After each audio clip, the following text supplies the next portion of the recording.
University మంచి భవిష్యత్తు కోసం తెలుగు విద్యార్థులు ఇష్టపడే యూనివర్సిటీ. కాల్ 9059052378 9059052379.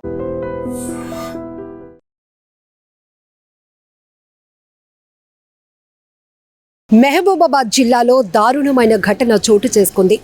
విద్యుత్ షాక్కు గురై కొత్త పెళ్లి కొడుకు మృతి చెందినటువంటి ఘటన చాలా బాధాకరం. నిన్న పెళ్లి వేడుకలు జరిగాయి. పెళ్లిలో బంధువులు, స్నేహితులు ఆర్భాటంగా జరిగిన పెళ్లి వేడుకలో ఆశీర్వదించి వెళ్లారు. అంతలోనే అదే ఇంట్లో చావు. ఒక్కసారిగా ప్రతి ఒక్కరూ తీవ్ర విషాదంలో మునిగిపోయారు.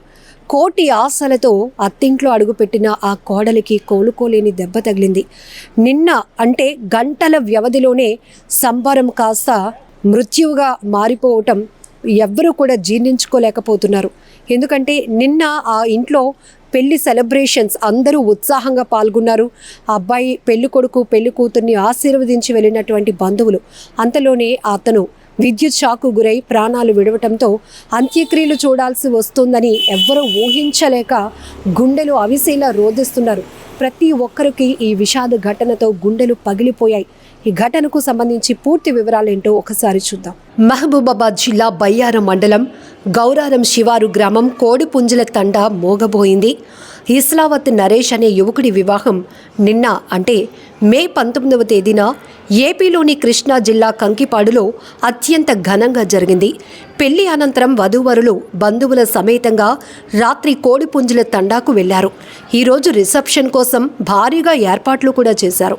అయితే ఉదయం కాస్త ఆలస్యంగా లేచిన పెళ్లి కొడుకు నరేష్ ఇంట్లో నీళ్లైపోయి మోటార్ పెట్టేందుకు వెళ్లి విద్యుత్ షాక్కు గురయ్యాడు.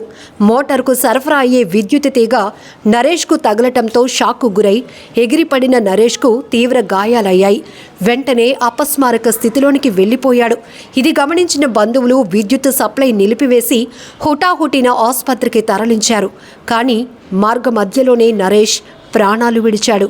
విషయం తెలుసుకున్న నవవధువు బోరున విలపించిన తీరు ప్రతి ఒక్కరిని కన్నీరు పెట్టించింది.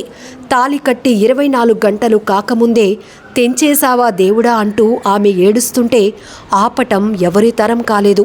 బంధువులతో కలకలలాడాల్సిన పెళ్లి ఇల్లు విషాదంతో నిండిపోయింది. శుభకార్యానికి వచ్చిన బంధువులు అంత్యక్రియలో పాల్గొనాల్సి రావటం అందరినీ కలిచివేసింది. నిన్న పెళ్లి నేడు మృత్యువాత పడటం వార్త తెలిసిన చుట్టుపక్కల గ్రామాల ప్రజలు పెద్ద ఎత్తున తరలి వచ్చారు. అయ్యో పాపమంటూ కుటుంబ సభ్యులను ఓదార్చారు. ఏది ఏమైనా ఈ వార్త ప్రతి ఒక్కరిని కదిలిస్తోందనటంలో ఎలాంటి సందేహం లేదు. నిజంగా ప్రస్తుతం ఉన్నటువంటి సమాజం దేనికి ప్రయారిటీ ఇస్తుంది? ఆర్థిక సంబంధాల చుట్టూ మాత్రమే తిరుగుతుంది. మళ్ళీ ఎన్నికలంగానే చాలా విరక్తి కలుగుతున్నాం. మంచి అనిపిస్తుంది కదా, లేడీస్ కూడా ఛాలెంజింగ్ జాబ్స్ చేసినప్పుడు చాలా బాగుంటది. ట్రాఫిక్ అసిస్టెంట్స్ గా నియమించిన ట్రాన్స్జెండర్స్ అందరితో సాల్యూట్ చేయించుకుంటున్నారు. ఫుడ్ డెలివరీ ఇవ్వటానికి వెళ్ళినటువంటి డెలివరీ బాయ్ అనిల్ పై కళ్ళ ముందు